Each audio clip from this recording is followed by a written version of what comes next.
నదులు ప్రవహించే చోట నాగరికతలు వర్ధిల్లుతాయి. నదులు మానవాళికి, జీవకోటికి జీవనాడులు.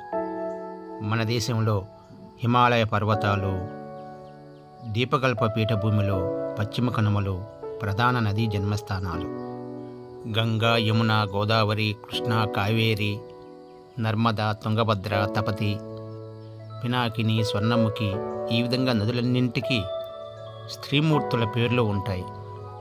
దీనికి భిన్నంగా మన దేశంలో 3 విశిష్ట నదులకు పురుష నామధేయాలున్నాయి. వాటి గురించి ప్రత్యేకంగా ఈరోజు ప్రస్తావించుకుందాం.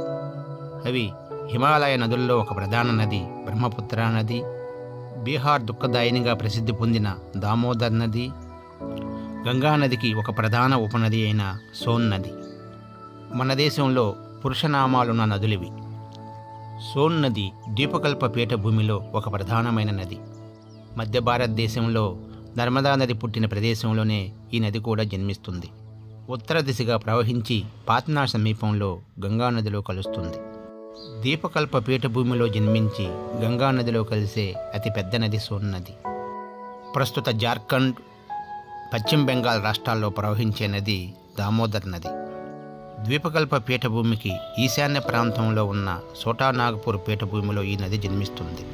ఈ నదికి వచ్చే తీవ్రమైన వరదల కారణంగా ఈ నదిని బీహార్ దుఃఖదాయినిగా పిలుస్తారు.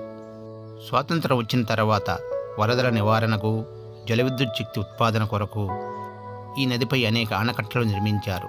దీనినే దామోదర్ వ్యాలీ ప్రాజెక్ట్ అని అంటారు. మన దేశంలో అరుణాచల్ ప్రదేశ్, అస్సాం రాష్ట్రాల గుండా ప్రవహించే ప్రముఖ హిమాలయ నది బ్రహ్మపుత్ర నది.